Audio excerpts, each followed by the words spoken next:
男人只是一个小小的战殿将军，在朝堂上没有任何话语权，大臣们趋炎附势，全都对男人无视。大王爱财如命，只要送钱、送宝，他就撤兵，这还怎么建功立业？这么多年了，我还只是个小小的战殿将军，整日给齐王陪着笑。我跟个小丑有什么区别？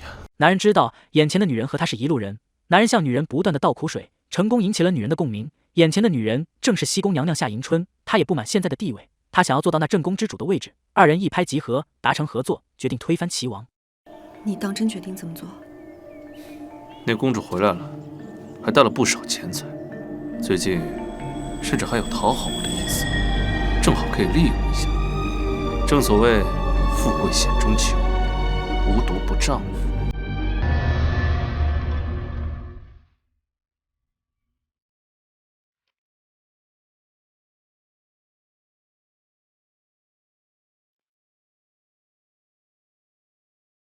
郑婵玉，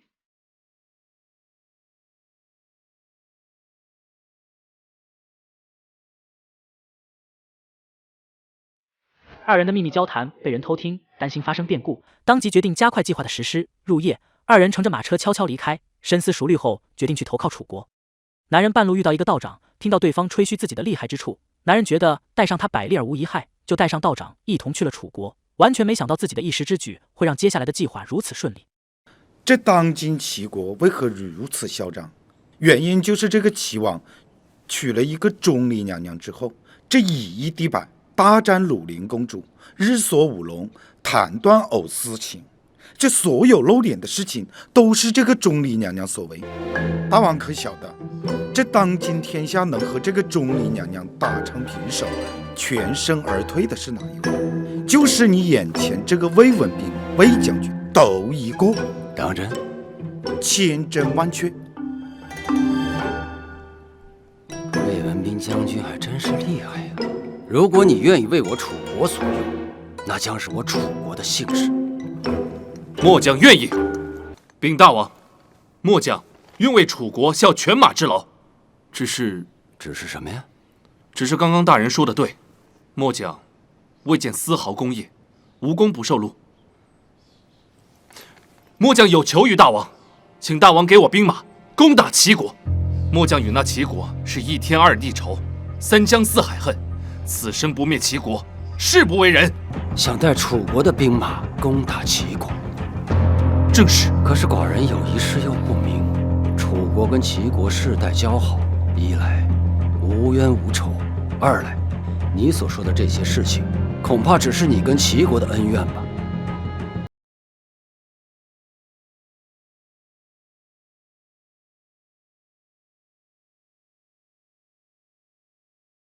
怎么可以长他人之气，灭自己威风？贫道曾经算了一卦，上天之事，命数安排。倘若我和魏将军能够辅佐大王，不假时日，大齐国土将归汝所有，汝亦埋骨大齐。当真？如有半句虚言，天打雷劈。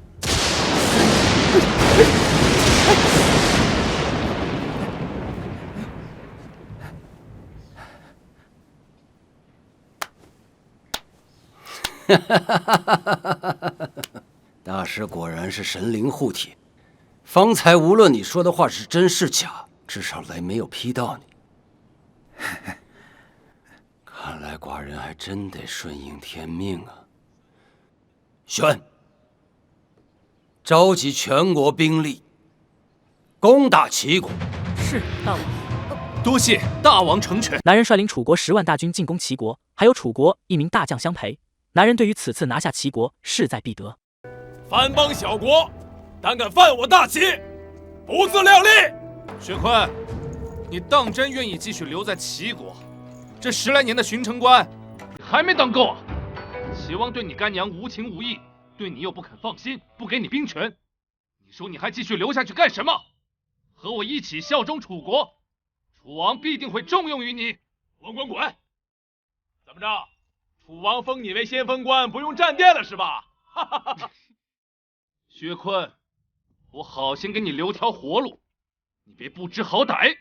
魏文斌，这手属两端奸诈无耻之徒，枉我齐王如此信任你，封你为殿前将军，又把玲花王妹许予你。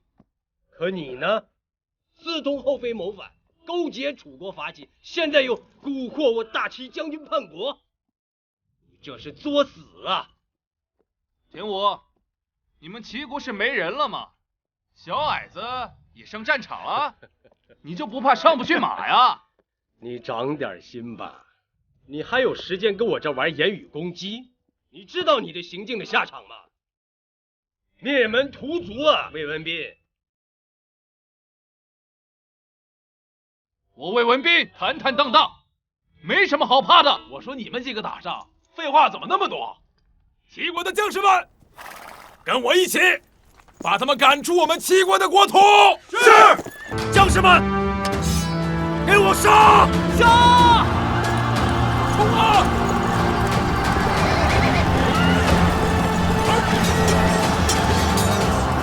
齐国与楚国之间的战争正式开始，男人犹如一根导火线，彻底引爆了齐国与楚国之间的矛盾。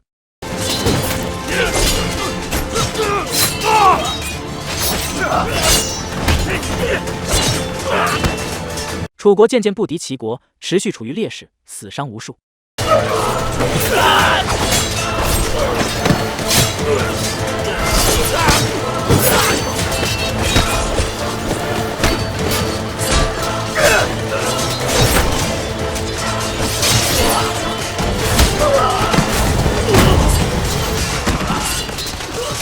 男人看到形势不好，楚国战败已经是既定的事实，已经无力回天，当即决定当逃兵离开这里。一出门就看到了齐王。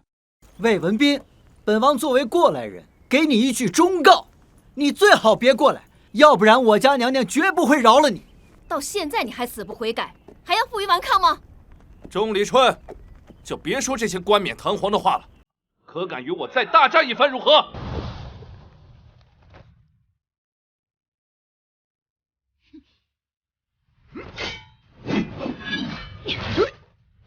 娘娘，使劲打他！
叛国的人是注定不会有好下场的，死亡才是最终的归宿。